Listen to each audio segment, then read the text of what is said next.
to be here tonight. Thank you, Tim, for asking me to speak. It is a real pleasure to stand up here and to be sober and share my story and talk about what I was like and what happened and what I'm like now. And I never have any idea of where to start this. Basically the big picture I always think about is what it was like. Is I was miserable, and I was alone and miserable. And I think that's the difference of like the beauty of standing up here and coming here tonight is I get to look out and see people I know, and I get to be amongst my fellows, and I get to be one of many. Like another bozo on the bus, it's nothing special, but I get to be here with you all and be a part of things. And that's such a huge difference from where I came from before I got sober. So I guess my story starts out as I didn't really have a lot of experience drinking when I was young. It always amazes me when people come up and tell their stories about starting drinking at like 13 and 14. And I was kind of a good little girl, and I didn't do a whole lot. I was, just kind of a do-gooder trying to impress everybody because I still had the thinking, I still had the alcoholic thinking at that point. I just didn't have the active alcoholism yet. And, I was afraid. I felt like socially awkward and inadequate all the time. And, would walk into a room and just kind of try to hide and not be seen. But at the same time, I wanted people to see me, I wanted to be liked and seen, but I didn't really want to, And so I spent, I think, a large part of my life growing up just trying to figure out how to be. And I think I compared myself to everybody because I thought, everyone else has got this figured out, and everyone else kind of knows how to live life and do things, and I have no idea what I'm doing. And so I kind of just fumbled my way through and, fearfully for a while. I started experimenting with different substances and just kind of did what other people did and tried to fit in and follow along. And then I really didn't start drinking until I turned 21. And when I turned 21, for some reason it felt like I had permission at that point. I was aware of the dangers of alcohol. I was aware of the potential dangers for me with alcohol. It's not a secret in our family, and maybe it is a secret in our family in a lot of ways. But it wasn't to me. And so I steered clear of it for a lot of those reasons. And but when I turned 21, somehow I felt like that gave me permission, and I thought that I could somehow, that would be okay. If I was 21, I could drink, and I wouldn't have any problems then because I'd be legal. And I had a first couple experiences drinking where, I just took a couple sips and suddenly it was all of that stuff was gone and off of me, all that stuff I carried around all the time that felt heavy and that I couldn't quite, figure out how to navigate, and I didn't know how to talk to people, and all of that was just oh, okay, I can talk to anybody now, and I can say anything I want, and I don't really care what you think. And, all of that started happening, and I realized very quickly that alcohol was the solution, what I thought was the solution at that time, to all of that heaviness that I carried. And so it was interesting because, I didn't like myself very much at all for, most of my life. I would look in the mirror and just not like what I saw and didn't understand why, and I didn't know what that was about, but I just knew that's how it was. And I didn't know there was a solution to it. So I started drinking, and I was living, and I thought I was smart. That was always my thing. I thought I could figure it out, and I could outsmart everybody. So when I turned 21, I was working, and I had gone to school. I'd gone and gotten a 2-year degree in design, and so I was working. I thought I was kind of, important and nice because I was 19 years old and I had a full-time job, working in an office, and I had a salary, and I got my own apartment, and that was kind of my thing. I'm independent, I got this, and so I was working, and I got my apartment, and I was living with a guy, of course, because I moved out, and moved in with my boyfriend at 19, and we were living together. And I started drinking, and I started realizing, like, I'm living with somebody I don't like, but that's just what I'm doing because I didn't know what else to do. Like, we were, like, together, and so the next step was us moving in together, so I just did that. And that's kind of how things went. Like, I just did what I thought I was supposed to do, or the next thing. And so, so we moved in together, and, you know, life was kind of good because my friends were going to college, and they had to, like, study and do stuff, and I was just like, you know, I can go to work and then go do what I wanted all night long or whatever. And I just thought that was, like, quite the life. So we lived together for a few months, and that's when I turned 21. I guess I was about 20 when we moved in together. So I turned 21 a few months after we moved in together. And then suddenly I was like, this is it. And, like, life is so much easier and better. And then I started kind of thinking, well, I don't need this guy anymore.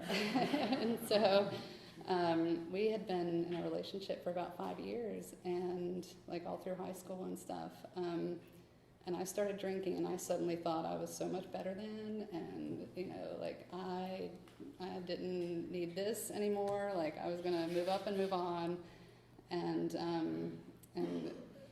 that did not end very well. I just left, and it was not very kind. And so at the time, you know, I didn't think much of it. I just thought, well, this is what I have to do, and I got my own place, and I was alone then in my own place. I started drinking, and my rule was always I would not keep alcohol in the house, because if I kept alcohol in the house, that meant I was an alcoholic, and I was trying to outsmart myself. And so I needed to not keep it in the house, and then I'd just be a, like, at-night drinker, like people do after work, and that would be normal. And so I would do that every day after work. I'd go out, and I'd round up whatever friends I could at work to go out with me, and it was always, like, different people. It was never the same people every night, because I didn't need everybody knowing how much or how often I drank. I just needed to drink and find some people to do that with me. So that went on for a couple of years, I'd say. How long was I there? About 2 or 3 years. And it was always kind of fun at that point, kind of fun. Not purely fun, but kind of fun. I remember going to a counselor at one point when I was at my job. Like, they had that EAP program where you could go see a counselor, and I said, oh, well, I don't know, some stuff's kind of bothering me. I'll go see a counselor. And I went, and I started talking to this lady, and I was like, yeah, you know, like, sometimes when I just can't quite get to work because I've been out too late the last night, or, like, if I show up late for work, I feel really guilty about it. And she's like, ding, ding, ding, ding, red bells are going off here. And I was like, what are you talking about? Like, that's kind of normal, right? And I actually didn't, like, I couldn't see it. I didn't see that that was not normal, that people don't just call in sick for work because they're hungover. And, you know, I was kind of, like, small and petite, and I couldn't drink a lot without getting really sick, and I would get, like, profusely sick when I would drink. And, but I could still, like, pretend like I could handle my liquor, and I would try to keep up with everybody else, and then I'd go home and I would just be, like, as sick as anything. And so when she said that to me, I think that was the first time where I was like, well, maybe this isn't normal, but I still got this. Like, I got it. I'm still just drinking after work. I'm not drinking in the mornings, and I'm not, you know, like, I'm not getting fired from a job. I have a job, and, you know, I'm paying my bills, and I may be in credit card debt, but I'll get that worked out. And so I was always just kind of on the border, and really making a lot of rules for myself to give myself permission to drink, and kind of like, well, I haven't reached this yet, so it's not quite that bad.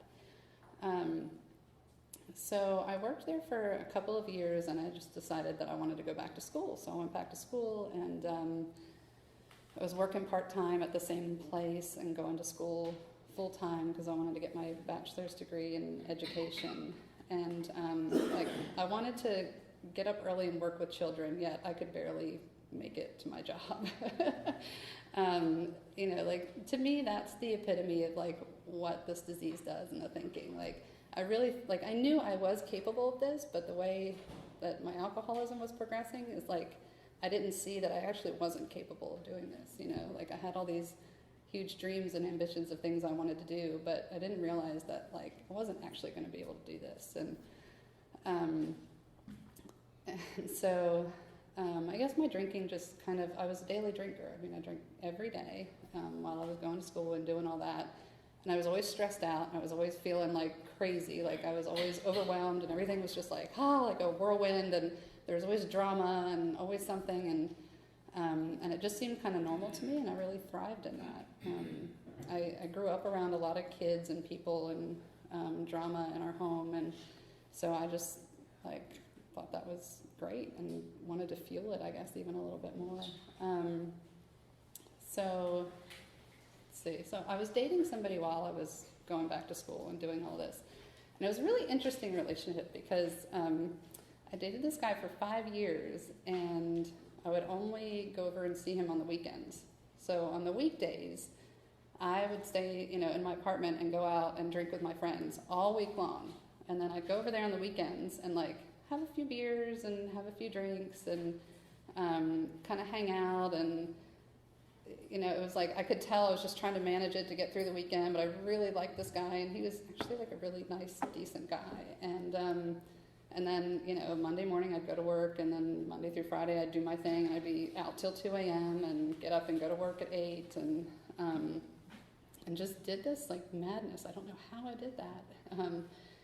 And after 5 years, I realized it's like, I'm in this relationship that I only see this person, like, this is not a relationship, but I didn't know, I didn't know how to be vulnerable with somebody. I didn't know how to talk to him. I didn't know how to tell him how I was feeling. Like, we never talked about anything.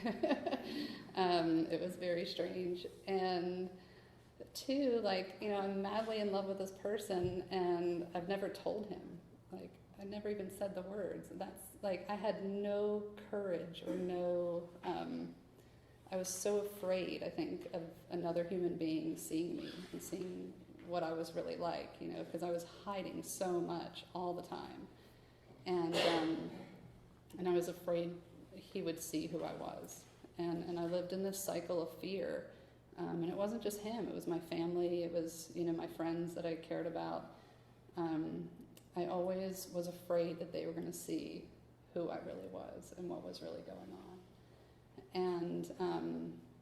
And so, as you can tell, I was a big hider. I hid everything.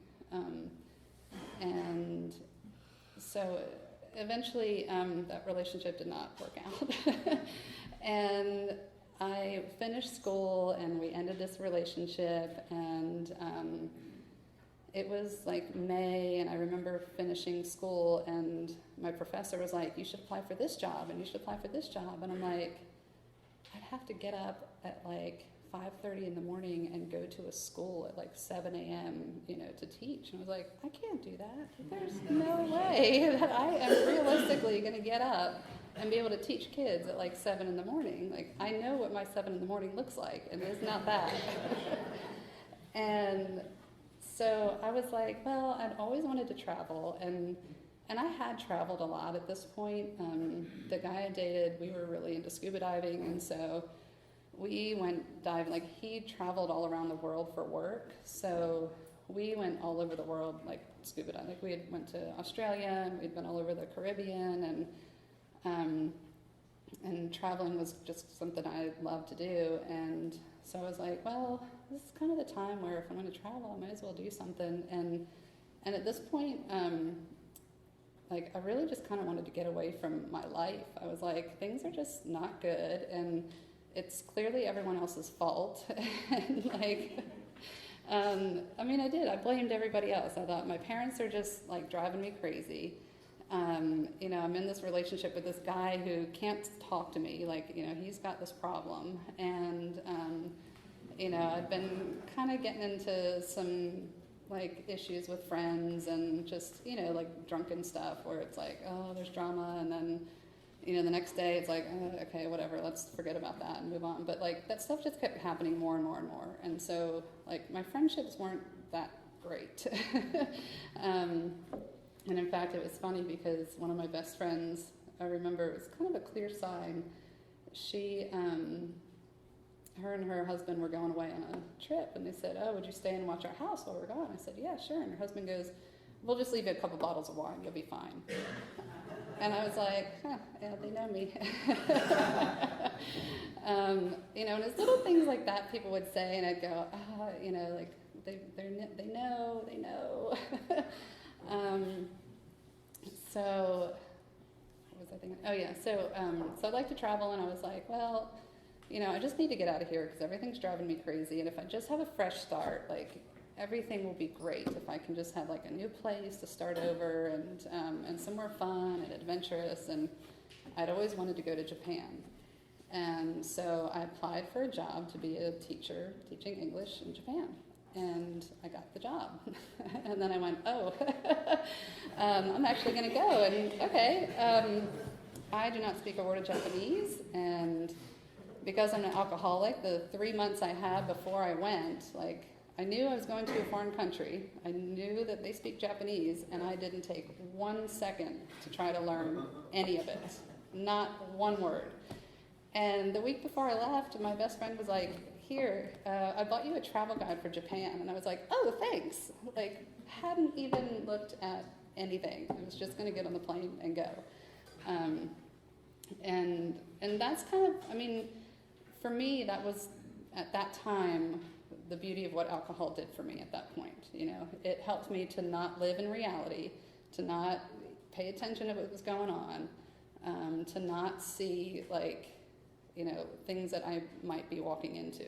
Not saying that I needed to, like, think too far ahead in the future, but, I didn't plan or care to anything. And so I spent the last couple months, like, partying, having a great time before I left, and met another guy, and kind of had this, like, whirlwind summer relationship before I left, and he was going to come visit me, and I was only going to be there for a year, and this whole thing, and I left, and I got on the plane, and I landed in Tokyo, and that's when I realized I didn't know a thing about Japanese language, and I had to find my way around and figure things out. And alcoholism is very lonely, and when you put alcoholism, or when you put going to a foreign country and not speaking to anybody, like literally not being able to speak to another human being, on top of that, it was extremely lonely. And so the first few days I was there before I started the job, I didn't have anyone to talk to. And it's just you think about, like, okay, I go on a silent meditation retreat for a weekend and not talk, okay, those kinds of things. But, like, I went somewhere where everything was new, and I thought it was going to be exciting, and I had no one to, like, share it with or say any, like, there were no other English-speaking people around me. And so finally I got into a building and met some girls, and lo and behold, they like to drink like me, because lots of people who run away from their lives run to foreign countries to teach English. And it was full of expats who love to drink, and I was like, I am in heaven. Like, this is it. And I thought it was just the greatest thing in the world, and I just, like, traveled and met so many really interesting people, and like, on the outside it all sounds fun and great, and on the inside at the same time, I was becoming, I didn't need to hide my alcoholism anymore, for one thing, and that was almost a huge, it was a huge push for me in how I got here, which was amazing, because I didn't have to hide. I just started drinking all the time. And when you live over there, you can drink, pretty much have an open container anywhere at any point. They don't have laws for it because they don't need laws, because people don't do that. But foreigners, we like to just ignore that. It's not a social etiquette for us, so we don't care. And so, I would just rudely drink on the streets, on the trains. I drank all the time, and suddenly, like, I could handle a lot more liquor, and so it's like the more I drank, the more I could handle, and I thought the better that was, and you know what I was doing was spiraling into like a deeper and deeper and deeper depression. And you know, it was like I would have these moments of like, life is great, like this is amazing, and those moments would last for like, you know, an hour every day, and then all of a sudden, like, I'd realize, like, I'm severely depressed, you know, like, I would wake up and I would walk to work literally feeling like I don't want to live anymore, like, I don't understand, like, why I'm even here or what's going on, and it was just, it was such a weird feeling to, like, I didn't understand it, that, I had a life that I wanted to live and I couldn't live it, and I didn't know why. And I saw a lot of other friends who drank like me, and so it seemed okay. And all those bars that I had held for myself back here, I just kept like breaking through all those barriers. I remember thinking like, if I start drinking, like when I wake up in the morning, then I'll know I have a problem. And I'd wake up at noon and start drinking and be like, well, it's lunchtime, so it's not morning. And so I would make those excuses for myself. Or like, well, if I start having issues at work, like then I'll know this is really a problem. And I got promoted. I got a job promotion. Like, they liked me, and they gave me, like, more money and responsibilities. I was like, okay, I guess I'm the most responsible alcoholic here, basically. Not that I'm saying that they were alcoholics, because that's for them to decide. But so like, you know, good things kind of kept happening, but not really. Like, you know, I don't know if I should share this, but I just feel like I will. I was the kind of alcoholic who I was so depressed that I really would stand on the train platform and want to jump in front of a train before it came. And I don't know why. You know, I look back on that today and I'm like, I don't know why that girl thought that everything was so terrible. I don't know why that girl believed all those stories, you know, that like sloshed around up here. I don't know why that girl thought she was so unworthy. And so it got to the point, and you know, it's one of those like such a blessing. You know, it got to that desperate point where I didn't want to live anymore. I was too scared to take my own life. I didn't know what to do. And I had a friend who I had not talked to for probably about 2 years, and she was my best friend back in the States. And I'd say she was probably the only friend, because she's not an alcoholic, and she was probably the only friend that I actually cared about and loved and wanted a friendship with and respected her opinion. So I hadn't talked to her for about 2 years, and apparently she had been sending me emails, and I didn't know that. And I sent her an email one day, because one day I just happened to be feeling good for like 5 minutes, and I sent her an email and was like nothing had happened. Hey, how are you doing? How's life? Like, I really miss you, and I hope you can come over and visit or whatever. And she emailed me back this like just really truthful email, and she said, I haven't heard from you in 2 years. I don't know what you think you're doing now, but I basically had to tell myself that you didn't exist anymore. And she said that's the only way I could get past our friendship. And of course, I read that email and was like, what is her problem? Like, does she not know I'm busy and I have a life? And, you know, like, just because I remember sitting and talking to a friend about it, and I was like, how dare she? And, like, could not see the harm that I was doing. And so she's a wonderful, wonderful friend. And I emailed her back, and I told her, I said, I have a drinking problem, and I need help. And said, I don't know what to do.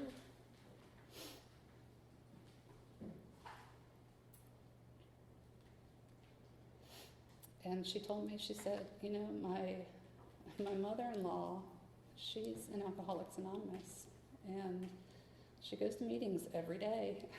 She's like, she's been sober for 25 years, and she goes to meetings every day. I don't know why she goes to them every day, but she does. And she said, let me connect you with her. And I said, okay, please do. Somehow, I don't know what happened. I didn't hear from her. And, you know, and I feel like I have to preface this a little bit with, right before this all happened, I had been in Japan for 3 years, I think, at this point, and I was attempting to take some Japanese 101 courses to learn the language. And and at this point, I really wanted to do that. Like, I really wanted to be able to communicate. And I signed up for these courses Monday through Friday, 8 to 12. I could not make it to them. I would show up at 10 o'clock, and I'd get there for the last 2 hours, or I'd show up at 9, and I really wanted to get there, and I could not do it. And I was like, man, I think I have a problem, you know. Like, this is really interfering with something that I desire, and that I just wanted to do for myself. I hadn't really wanted to do much for myself, but I had wanted to do this. And so I tried to stop drinking for 2 weeks. Now, this is the first time in 10 years. It was about a good 10-year span from the time I was 21 to 31. And I had a good 10-year span of drinking. And at that point, I don't think I could count on one hand the number of nights that I didn't drink. And so for 2 weeks, I went without alcohol. And I felt amazing, and I was like, this is great.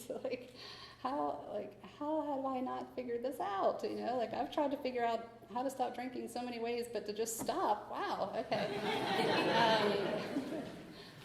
So after that 2 weeks, I went out to like a poker game that night. I was like, I'm not gonna drink. You know, it's our big drinking thing. I was like, not gonna do it. I made it like, 2 hours in, and I was like, I'll just have a glass of wine.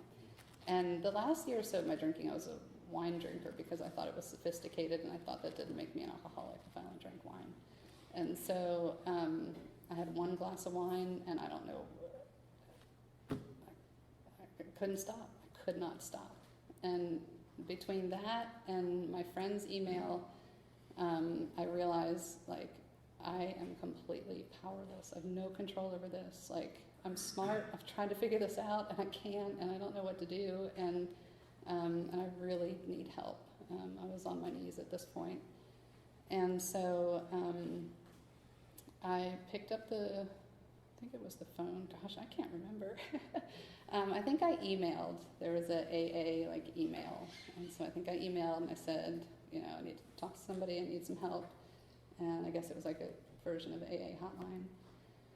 And a woman emailed me back and said, I think this was a Wednesday or Thursday. I had messaged her in the morning, and I had spent that whole entire day with my curtains drawn shut, my lights off, sleeping, trying to, like, recover from the night before.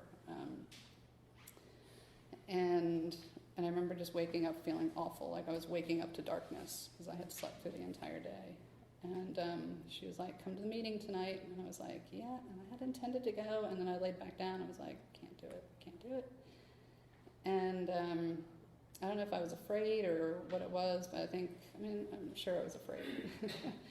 And I was afraid to take some action and take that step. Like, I knew I needed help, but I was afraid to take the step. And so she stayed in touch with me, and she said, well, how about tomorrow after work, we can meet up with you, me and another woman, and we'll just sit and talk with you. And I said, great. And so I went and met with them, and I sat in a McDonald's, and we got something to drink, and I sat there and cried my eyes out. And I just I went in there with no hope, and what I came out of there with was a miracle. The girl, Eleanor, who, her and I still keep in touch to this day. She still lives in Tokyo, and she picks up 8 years this year, and she had been sober 6 months when I don't think I mentioned my sobriety date. Was April 5th, 2012. And Eleanor had been sober 6 months before me, and she looked at me and she said, like, after I finally stopped sobbing and was able to catch my breath, and be like, okay, now what do I do? And she looked at me and said, this feeling that you're feeling, it doesn't have to feel that way anymore. And I believed her. And I knew, like, I saw this light and sparkle in her eye, and I knew that, like, she had this, like, happiness, and I was like, I want that. And I know she knows what I'm talking about. Like, I know she gets what I've sat here and been describing. And those two women 12-stepped me, and I think that is the most important work that we do in Alcoholics Anonymous, because they gave me a ray of hope when I felt absolutely hopeless. I walked in there with every intention to walk out and drink that night and to go home and do what I normally did, but I thought I'll just show up and do this, and then I'll go about what I know to do, how to do. And I had nothing short of a spiritual experience in that meeting with them. And they, pulled a few things from the big book and talked to me about how we have a spiritual malady and how we have an allergy, a physical allergy. And I didn't quite get that word. I didn't know what that meant. And she said, our bodies do not react the same way to alcohol that other people's do. And that's an allergy. I said, okay, that makes sense. And so I walked out of there understanding a little bit about what was going on with me. I felt like they gave me, not that they gave me knowledge, but that they gave me, some information that I was like, oh, I'm not hopeless. I kept thinking this was hopeless because I didn't know, I didn't understand it. And so I walked out of there, and I didn't even think about alcohol after I left there. I was so filled with hope from what they said, and so filled with hope from the joy on their faces, and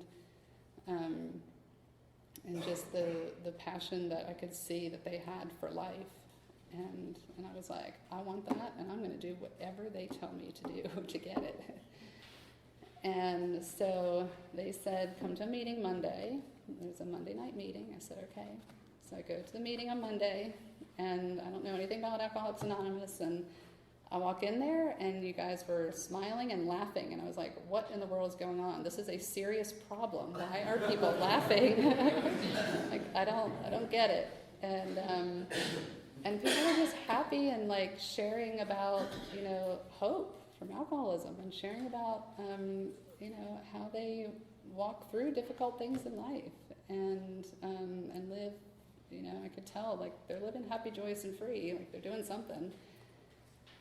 And so I go into that meeting, and I remember, like, just feeling kind of embarrassed, but I was like, I gotta say something, like, I'm important here, it's my first time, I gotta say something. And so, of course everybody shared, and it's at the end of the meeting, and I finally just, like, stand up, and I was like, I'm Courtney, I'm an alcoholic, and I'm just really glad to be here, and then I sat back down, and that's all I could manage to say.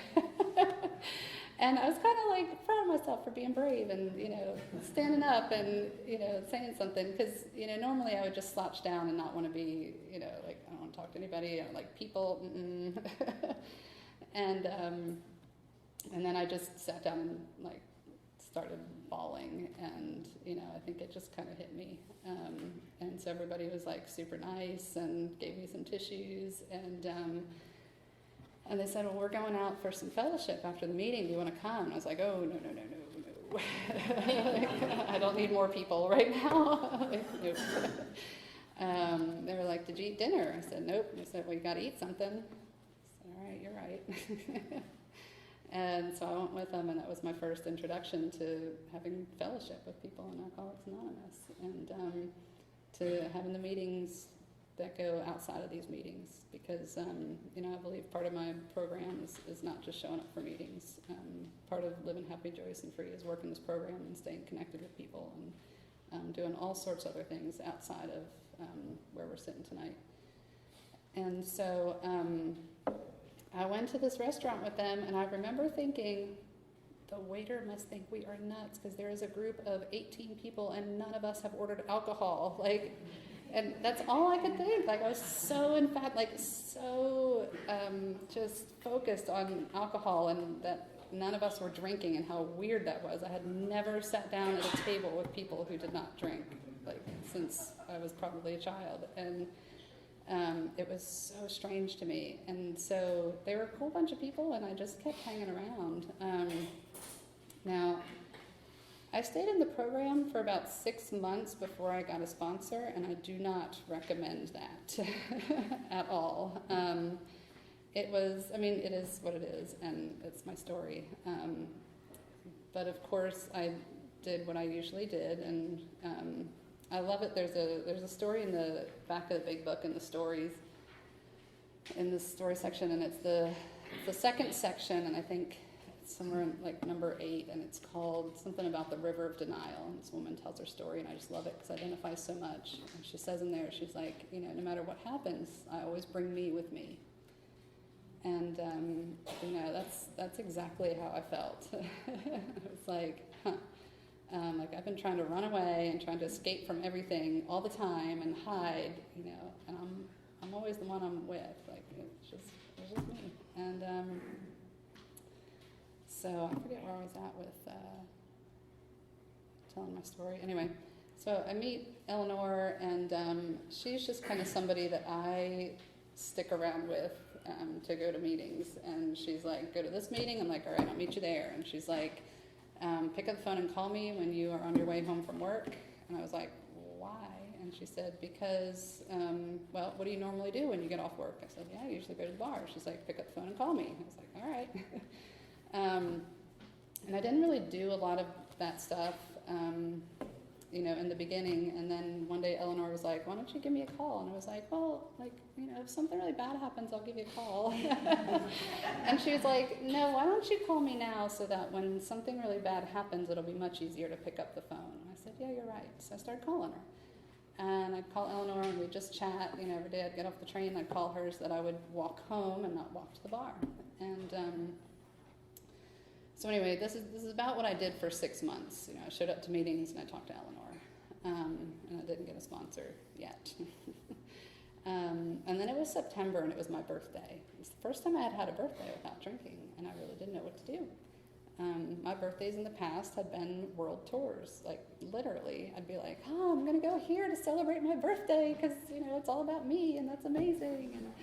And so that year, I ended up actually going to a wedding. I think it was my birthday of a coworker, and it was like on a beach. It was this really beautiful wedding, and I'm sitting there, and I'm like, I don't know how to do this without drinking. Like, I really don't. And I knew I was in trouble. I was like, if I stay here, this is not going to be good, and I really want to stay sober. And so I left, and I went home. I think I cried the whole way home, and I was just like, I don't know what to do. And then I keep hearing these voices of people in meetings saying, get a sponsor. And I'm like, I guess I got to get a sponsor. So I got a sponsor, and it was just, God brings us all together, I think, in amazing ways. Well, it's not really amazing, He just brings us together. And so I go to a meeting on Sunday, and I don't normally go to meetings on Sunday because usually I worked, but I didn't for some reason this weekend. And a woman shows up, and Mary Beth walks in, and she sits down, and she starts sharing about, she was just feeling some emotions. Her father had passed away, and she shed some tears, and I was like, man, like she's being real and vulnerable, and I like that. I want to go talk to her. And so after the meeting, I went up and talked to her, and this guy who I'd been showing up to a meeting at 7:30 a.m. for a very long time, because that was kind of the meeting that I like to go to, and this guy who would hear me share in that meeting before I had a sponsor, he came up to me and he saw Mary Beth. He's like, you need a sponsor, and she's a great person. Do it. I was like, all right. So Mary Beth and I started working together, and we worked the steps. And we would sit down once a week, every week, and go through a step.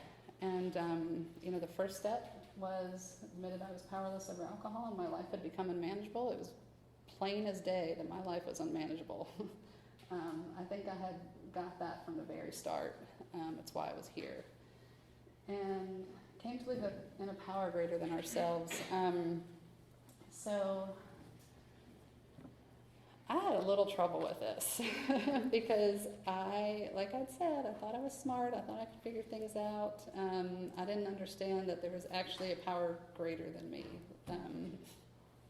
And I didn't actually think that God could restore me to sanity. Like, I literally thought I was insane. I thought I had severe mental problems. I thought I probably needed medication and all this other stuff. I remember thinking when we said the serenity prayer, like, grant me the serenity for... Now I'm all nervous and I can't remember the basic serenity prayer, right? God, grant me the serenity to accept the things I cannot change. I thought that was me. I thought, I can't change, I can't change anything. Like, there's nothing. This is just who I am. This is what I do. I can't change. Courage to change the things I can. I thought that was everything else. Like, I needed courage to change you and you and you and you and you. It took me a while to kind of get that flip-flopped. And it was interesting with step 2, what I did was, people kept saying, just believe in, your higher power can be anything. It can be anything. And when you get sober in a kind of small English-speaking community where there are no churches, really, it was amazing, witnessing the power of God in those rooms. And I started listening to people who I know had that and felt that and were connected with that. And they kept saying, your higher power can be anything. So one day I woke up and I was doing my prayer and meditation like I'm supposed to do, right? And I was like, and it just hit me. I was like, the sun. I was like, that is a power greater than me. And it shows up every day, no matter what. And it's here, no matter what, at the same time. And I'm gonna go with this. And so I tell my friend Stephanie, the one who kind of sent me the nasty email, and I told her this because this whole time she's all excited for me and really excited for me being sober. And she mailed me like 6 pictures of different sun gods from different religions, and I still have those today. And it was just such a powerful thing, and to have that imagery. And the great thing about this program is that my higher power, fortunately, like the concept of God for me has evolved and changed, and it just gets bigger and bigger and bigger and bigger and bigger and bigger. And so it's not just the sun anymore, but that was a great place to start. So I made a decision to turn my will and my life over to the care of God as I understood him. I did that step with Mary Beth, and it was really humbling to do that. And I must say, in the AA, I think we even get off a little easy on steps 2 and 3, because I have worked another program, and step 2 and 3 was to call 3 people a day for 30 days. And I was like, what in the world? Like, I call 1 person a day, that's enough. I don't need to call 3 people in the program. But I'll tell you, doing that even like enhanced my program so much more, because it just got me out and talking to people and not thinking about myself. And that was the whole point, right? That there's something way beyond my thinking that is in control, and there's something way beyond me. And when I connect with other people, I find that. Or at least I don't find it because it's always there, but I'm able to see it. So step 4 made a searching and fearless more inventory of ourselves.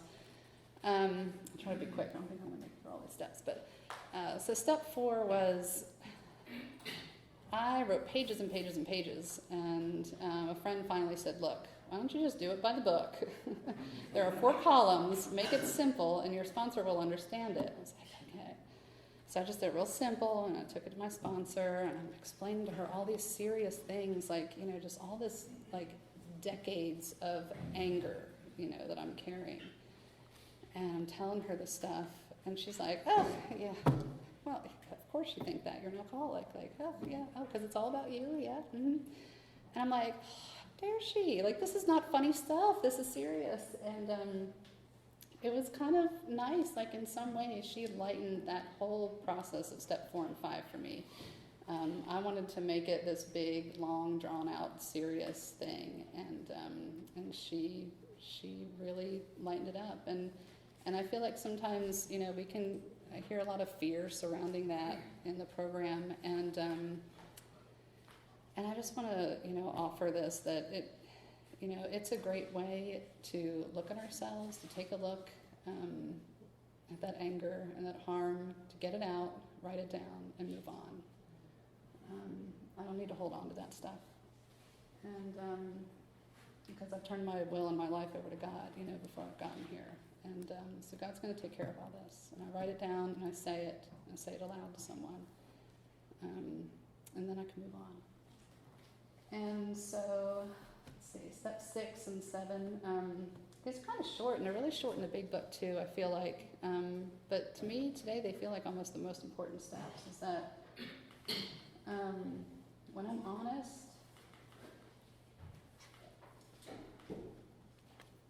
and I can be honest with myself, which is, you know, a lot harder to do than I think sometimes. That God will work these things out in me as He sees fits, with whom and with what, in what situations. And life continues to happen, and things continue to come up. And my job is to just keep going back here and taking inventory and looking at my patterns and saying, yep, this is my pattern, this is what I do. And I'll ask God to remove that from me, and I'll do everything I can to take the actions towards that. And when it's removed, it'll be removed. I can't force it. I can't change. I can't change when things get removed. It's not in my time. And I think that just gets down to, you know, it makes the amends a lot easier when I can look at that stuff and admit it and just be honest about it, and admit my faults and move on. Steps 10, 11, and 12, those are things that I continue to practice today, and I think they're the most important part of this program.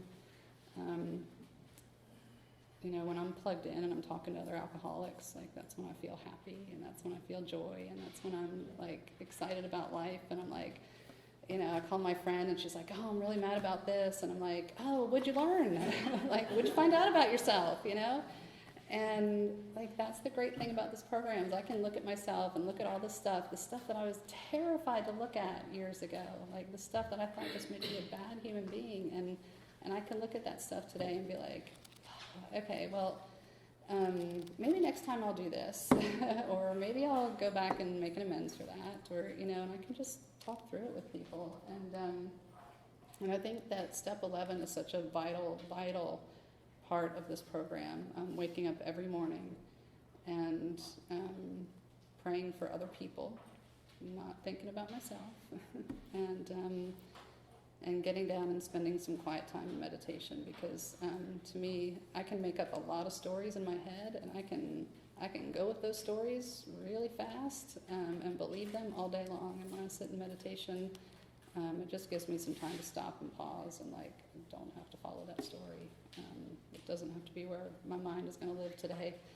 And of course, step 12, you know, my job is to show up here, to show up early, to be here when people reach their hand out, to pick up the phone and call people, you know, to just be an active member of Alcoholics Anonymous. So I enjoy that I get to do that, and I love my life today and being sober, and thank you all for listening so much, and thanks.